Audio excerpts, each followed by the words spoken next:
Salut YouTube, ça faisait longtemps. Alors c'était juste pour vous faire une petite vidéo podcast, donc qui sera encore une fois assez courte, pour vous expliquer, pour vous parler d'un épisode qui m'est arrivé il y a à peu près 7 ans de ça doit être aux alentours de peut-être 2014 je crois, ça doit faire 7-8 ans. Et donc voilà, alors déjà pour vous annoncer une grande nouvelle pour moi, j'ai enfin réussi à obtenir mon visa permanent, donc je n'aurai plus besoin de lutter tous les 3-5 ans pour faire renouveler mon visa. A priori ça se fera de façon beaucoup plus rapide à partir de maintenant, donc c'est une grande nouvelle pour moi, vous vous en foutez, mais non, c'est cool pour moi.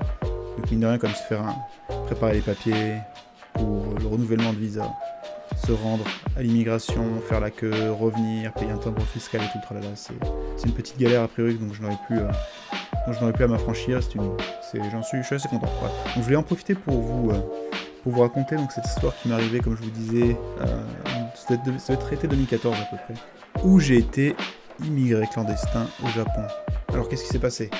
C'était quand je travaillais dans la branche immobilière, donc je faisais faire des visites, je faisais des contrats, je renouvelais les contrats, je demandais aux clients de me fournir une pièce d'identité, et c'est venu en fait un jour où j'étais en train de faire le contrat d'un de mes clients australiens peut-être, je sais pas. Et quoi qu'il en soit, lorsque j'ai récupéré ces pièces d'identité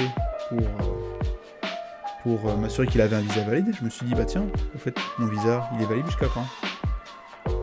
Je vais vers mon sac, je sors ma carte de résident, qui pour information à l'époque je crois que ça s'appelait encore la Alien Registration Card, avec l'accent pourri s'il vous plaît. Donc en fait, quand on était au Japon à l'époque, littéralement, les étrangers, nous étions des aliens, et d'ailleurs on avait même une petite carte dans la poche pour le certifier. Entre temps, bon, la carte en question a été changée, maintenant c'est une carte de résident, resident card. Et donc quoi qu'il en soit, j'avais récupéré sa carte, donc on m'a assuré qu'il avait bien le droit d'être au Japon, parce qu'on n'a pas le droit de loger quelqu'un qui n'a pas de visa valide. Du coup, je me rappelle que moi aussi, accessoirement, j'ai un visa qu'il faut peut-être que je pense à le faire renouveler. Je vais vers mon portefeuille, je sors ma carte et la stupéfaction. Mon visa est expiré depuis 1 mois. J'avais complètement oublié. Ça faisait 1 mois que je me baladais en ville, sans visa, je n'avais aucun droit d'être ici, et j'y étais quand même, je travaillais comme si de rien n'était, tout simplement parce que ça m'était complètement sorti de l'esprit. Oh boy. Alors du coup, comment ça se passe ? Je finis ce que j'étais en train de faire, je vais voir mon boss, on était en milieu de journée, je lui dis « Boss, tu vas rire, j'ai oublié de renouveler mon visa, il faut que j'aille à l'immigration. » Il me dit « Ok, bah prends ta fin de journée. » Je prends le train, je me dirige vers l'immigration qui se situe vers... c'est près de la station Shinagawa. Quand vous viendrez au Japon, si vous avez à passer par l'immigration, vous verrez. Si vous habitez sur Tokyo, le plus pratique c'est effectivement d'aller au bureau de l'immigration qui est à Shinagawa. Donc c'est assez bien balisé en fait, parce que c'est pas juste à côté de la station, il faut prendre un bus, et vous prenez la bonne sortie de la ligne JR, c'est indiqué de partout, le bus pour l'immigration c'est par là-bas, ensuite vous prenez le bus, il y en a pour 10-15 minutes, vous descendez, vous allez à l'immigration. Un grand bâtiment avec généralement beaucoup de monde, mais voilà. Quoi qu'il en soit, ce jour-là, je me rends à l'immigration pour aller faire, donc pour expliquer, désolé les copains, j'ai oublié de refaire mon visa.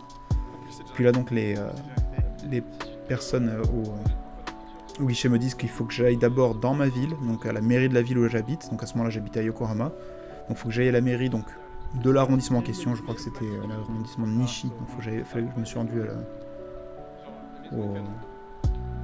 la mairie de Nishi à Yokohama, et donc pour dire voilà, faut que je fasse régulariser ma situation, et donc je leur ai donné mes pièces d'identité, c'est que j'avais mon passeport, tout le tralala.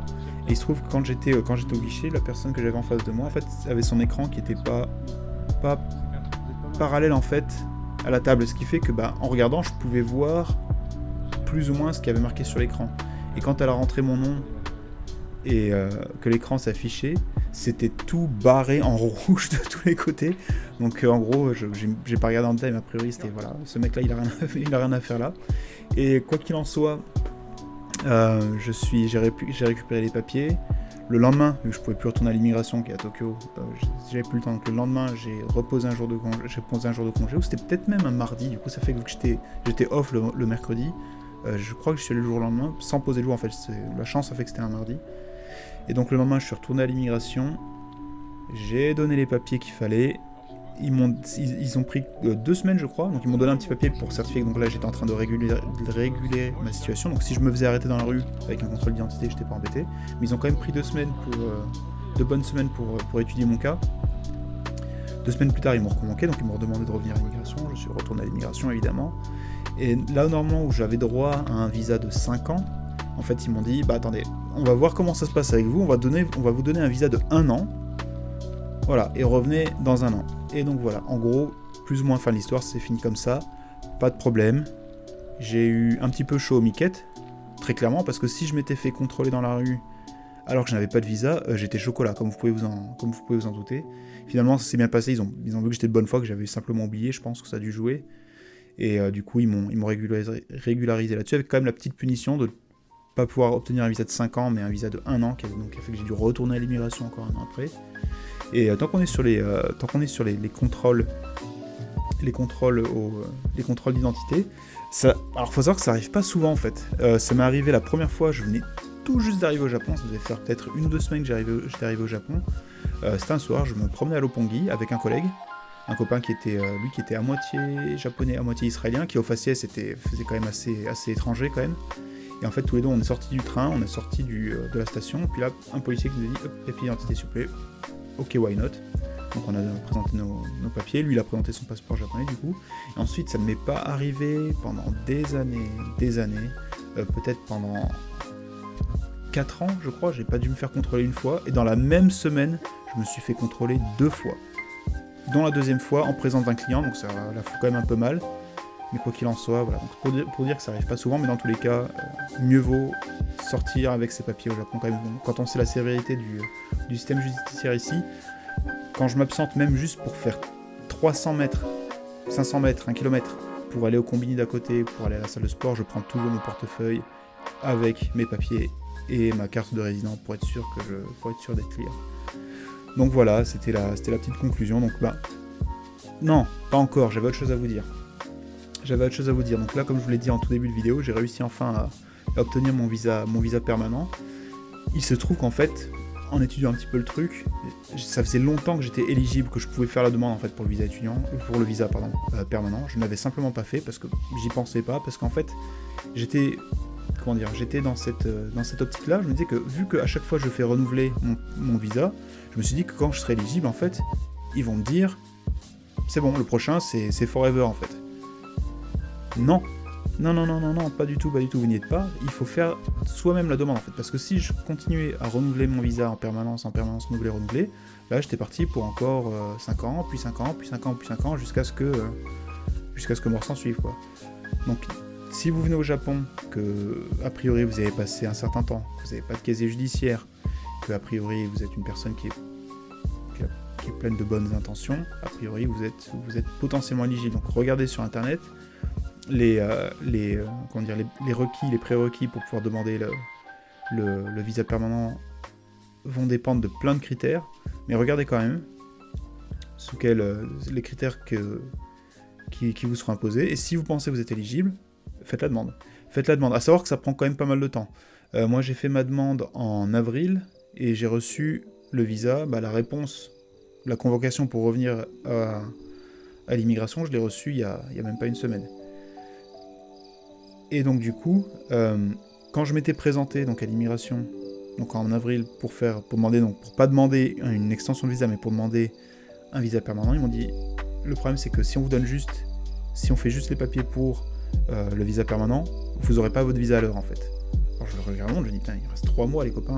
Non en fait ça peut prendre 6 mois, généralement ça prend à peu près 6 mois, et effectivement c'est en gros ce que ça a pris. Ça a pris en gros 6 mois. Donc j'ai dû en fait faire les papiers tout en double en fait. J'ai dû faire les papiers pour mon visa, pour mon extension de visa, et les papiers, en gros les mêmes papiers pour mon visa permanent. Voilà. Donc voilà, tout ça pour dire ça. Si vous êtes éligible, n'attendez pas qu'on vous l'offre, demandez-le tout simplement. Et comme ça vous êtes tranquille pendant un peu plus longtemps. À savoir que même si j'ai un visa permanent, ma carte de résident n'est valide que pour 7 ans. Donc j'imagine que dans 7 ans, les papiers pour renouveler la carte seulement seront beaucoup plus allégés. Ça devrait se faire beaucoup plus rapidement, mais a priori en termes de visa, c'est bon, je suis tranquille. Voilà. N'hésitez pas, si vous avez des questions, des précisions, n'importe quoi, des réflexions à mettre ça en commentaire. Abonnez-vous, likez, gros bisous, à plus, ciao ciao.